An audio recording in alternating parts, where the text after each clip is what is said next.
ऐसे ही आप इस वक्त जीव हो और वो पीव है। अब कैसे हम पीव होंगे?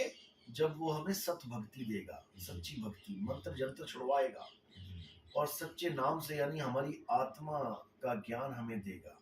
सच्चा नाम क्या है? आत्मा ही सच्चा नाम है। इसीलिए बोला जाता है आत्मा सो परमात्मा। सो बीच में फिर आ गया, सो का मतलब है हम।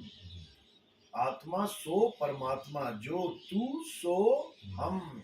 अब मैं अपने आप को जीव मान बैठा हूं तो मैं वो नहीं हो सकता, क्योंकि मैं जीव मान बैठा। लेकिन अब मैं अपने आप को आत्मा करके जानूंगा, क्योंकि गुरु मिल जाएगा, भेद बता देगा, जीव अवस्था छुड़वा देगा, पीव अवस्था का लखाव कर देगा। अब मुझ में और उसमें कोई अंतर नहीं है। अभी का वो अंतर है तो अभी है। इसलिए बोला ना कि जीव जो है वो बेचारा, बोला उसको बहुबंधन में बांधिया एक बेचारा जीव, और क्या बल छूटे आपने जो न छुड़ाए पीव। पीव यानी परमात्मा। जब तक वो ना छुड़ाएगा तो कैसे छूटेगा ये? लेकिन लोगों ने जीव को ही परमात्मा घोषित कर दिया। तुम में परमात्मा, मुझ में परमात्मा, यानी इस काया में परमात्मा। ये दिक्कत हो गई है। काया में परमात्मा घोषित करोगे तो अनंत परमात्मा हो जाएंगे। जीव तो अनंत है ना, अनंत शरीर है, अनंत परमात्मा हो गए। फिर परमात्मा एक क्यों कहते हो? फिर तो तुम भी परमात्मा, मैं भी परमात्मा। जबकि असलियत यह है कि तुम भी जीव, मैं भी जीव। हम किरणों के रूप में हर घड़े पे पड़ रहे हैं, लेकिन सूरज तो हम सबका एक है। बस सूरज पे वापसी करनी है आपने, अपनी सूरत को वापस घुमा के सूरज में लगा लेना है। फिर तुम किरण भी नहीं रहोगे, फिर तुम सूर्य ही हो जाओगे, क्योंकि तुम सूर्य ही हो। लेकिन पता ना होने के कारण भटक गए हैं। हजूर, एक शंका और है। हाँ। जब गुरु रविदास जी महाराज को पूछा, संतों ने पूछा कि हम कहाँ से आए, कहाँ जाएंगे, तो हजूर साहब ने, गुरु रविदास जी महाराज ने कहा कि हम अगम से आए हैं और अगम ही जाएंगे, निगम को होकर के जाएंगे। निगम का सारा थोड़ा सा प्रकाश डालें। देखो, अगम इसलिए बोल दिया जाता है जहाँ कोई गम ना, कोई गति ना कर पाए, वहां जा ना पाए, अगम। निगम बोल दिया संसार को, संसार को ही बोलेंगे निगम। अगम से निगम में आए, निगम से ही होके अगम में जाएंगे। इसको निगम मान सकते हो आप। ये काया जो है, अगम से निगम में आए, निगम से होके अगम को जाएंगे, लेकिन अटकेंगे तो नहीं ना। जैसे होता है ना नगर निगम, यानी इस तीन लोक का मसाला है वो। तो इस तीन लोक में अटकना नहीं है, होके इसी से जाना है, लेकिन विहंगम चाल से। आप जैसे तोता है, वो अगम से आया, आसमान से आया और निगम में फंस गया, पिंजड़े में फंस गया। अब निकलेगा तो पिंजड़े से ही, लेकिन जाएगा कहाँ? अगम को। अब कोई उसको कहे कि नहीं, निगम में ही तेरा परमात्मा है, यानी पिंजड़े में ही तेरा परमात्मा है, इस काया में ही तेरा परमात्मा है, तो कैसे उसका मुक्ति होगी? उसका ध्यान इस पिंजड़े में लगा दिया अगर तोते का, तो वो कभी मुक्त नहीं हो पाएगा। इसलिए जितने भी गुरु शरीर के अंदर ध्यान लगवाते हैं, चाहे वो इंगला पिंगला सुषमना हो, चाहे वो कंठ चक्र हो, चाहे वो हृदय चक्र हो, चाहे वो नाभि पे ध्यान लगाए, चाहे अंदर का जो प्राण चल रहा है, सोहंग यहाँ ध्यान लगाए, वो पिंजड़े का ही सामान है सारा। तोता पिंजड़े के ही सामान को पकड़ के बैठा है। पकड़ना किसको था? तू सिमरण किसका करे, तू ही है आपे आप। अपने असली सत्य स्वरूप का सिमरण करना है, झूठे स्वरूप का नहीं करना है। जैसे कुत्ता शीशे के आगे खड़ा हो जाए तो उसका ध्यान शीशे में चला जाता है और वो भौंकने लग जाता है। अब शीशे के अंदर कौन गया? कुत्ता गया या उसका ध्यान गया? शीशे के अंदर कौन गया? बाहर खड़ा हुआ कुत्ता शीशे में चला गया या उसका ध्यान गया? केवल ध्यान गया, उसका ध्यान गया, उसकी सूरत चली गई। अब सूरत गई तो फंस गई वहां पे। अब वो ये नहीं जान पा रहा है कि मेरा प्रतिबिंब है, ये मेरी नकल है।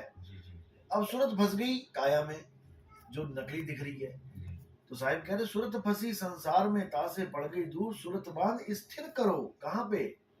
अपने असली स्वरूप पे। जो काया के अंदर, शीशे के अंदर स्वरूप है, वो नकली स्वरूप है। ये नकली है, ये शीशा है मिट्टी, इसमें ध्यान आ गया है, इसलिए मिट्टी जीवित है। अब इसी का ध्यान हटा के अपने असली स्वरूप में लगा लेना है, तो ये विदेह ध्यान कहलाता है, यानी देह में नहीं, विदेह। जैसे देश यानी मेरा भारत देश, और बोलू विदेश यानी भारत में नहीं। आपका बेटा कहाँ गया? विदेश गया है। विदेश गया मतलब भारत में नहीं है वो। अब तुम भारत में ढूंढोगे उसे तो वो नहीं मिलेगा। इसी प्रकार परमात्मा विदेह है और उसको तुम देह में ढूंढोगे नहीं मिलेगा। इसलिए कबीर साहब ने बोला देही ज्ञान सब जगत बखान है। जितने गुरु बैठे हैं सारे देही ज्ञान लेके बैठे हैं। विदेही ज्ञान कोई बिरला जाने, यानी भारत की बातें तो सारे ही कर रहे हैं, ये काया की बातें सारे कर रहे हैं, हिंगला पिंगला साध लो, ये कर लो वो कर लो। विदेही ज्ञान यानी काया से बाहर का ज्ञान कोई बिरला जाने, क्योंकि तोता काया से बाहर यानी पिंजड़े से बाहर जाएगा तभी आजाद होगा।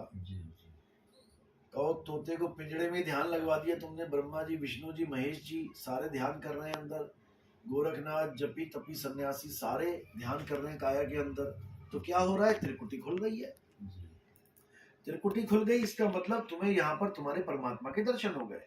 लेकिन कौन सा परमात्मा है वो अंदर मन रूपी परमात्मा बैठा है, इस तीन लोक का मालिक। उसको भी परमात्मा ही कहते हैं लोग कि जी यहाँ पर त्रिकुटी में ध्यान लगाओ, यहाँ परमात्मा मिलेगा। अरे मिलेगा क्या? उसका स्वरूप क्या है? ज्योत स्वरूप है। यहाँ पे एक ज्योत प्रकट हो जाएगी, उसमें तुम्हें गुरु का नूरानी चेहरा दिखाई देगा। साहिब ने, नानक साहब ने बोला, कबीर साहब ने बोला, नानक साहब ने बोला मन तू ज्योत स्वरूप है, अपना मूल पछाण। अब बोल दिया ना ज्योत स्वरूप है। कौन? मन तू ज्योत स्वरूप है, ना कि परमात्मा। अब परमात्मा ज्योत स्वरूप नहीं है तो फिर परमात्मा है क्या? कबीर साहब कह रहे हैं ज्योत स्वरूपी अलख निरंजन तोहे राखे भरमाई हो। दुनिया कह रही है वो ज्योत मिलेगी तो कल्याण हो जाएगा, और कबीर साहब कह रहे तुझे राख भरमाई हो, तुझे भरम में डाल दिया उसने। ए हंसा तू अमर लोक का यानी अगम का, पड़ा काल बस आई हो, तो काल के जाल में फंस गया। अब हमें ज्ञान कैसा चाहिए? हमें चाहिए विदेही ज्ञान। विदेही ज्ञान का मतलब होता है आत्म ज्ञान। उस कुत्ते को कोई ये बताने वाला मिल जाए कि बेटा तू अंदर ध्यान मत लगा, तू शीशे से बाहर अपने स्वरूप में ध्यान लगा, फिर देख क्या होता है। फिर कोई भौंकने की जरूरत नहीं पड़ेगी, तुम्हें ज्ञान हो जाएगा कि यार तुम्हारे ही प्रतिबिंब है, तुम्हारी नकल है वो। इसी प्रकार जब विदेही ध्यान करोगे, जो तुम्हें अनुभूति हो जाएगी, एक सेकंड के लिए भी हो गई, तब तुम्हें अपने स्वरूप का ज्ञान हो जाएगा कि मेरा स्वरूप क्या है। और मैं क्या मान बैठा था अपने आप को, आदमी, औरत, बच्चा, बूढ़ा, ये तो काया है, काया के गुण है ये। आदमी, औरत, किन्नर, ये काया के गुण है, मिट्टी है ये। मिट्टी को देख के कहते हो हाँ ये औरत आ रही है, मिट्टी को देख के कहते हो आदमी आ रहा है। जो औरत और आदमी दोनों को चला रहा है वो कौन है? वही उसको जानना है। सब जीवों को जो ताकत दे रहा है वही आत्मदेव है। उसको जान लोगे तो वही हो जाओगे, फिर दो नहीं रहोगे। जब मैं था तब हरि नहीं, अब हरि है मैं नहीं। बस इसको समझना है। जब तक हम अपने आप को जीव समझेंगे हम पीव नहीं हो पाएंगे, और जब हम पीव अवस्था प्राप्त करेंगे तब हम जीव नहीं रह पाएंगे। तो ये होगा। चलो, और कोई शंका? बस मालिक। प्रथम दीक्षा कब मिली थी आपको? नवंबर में। नवंबर में? हाँ जी। तो इनको दूसरी दीक्षा करें हम? हाँ जी हाँ जी।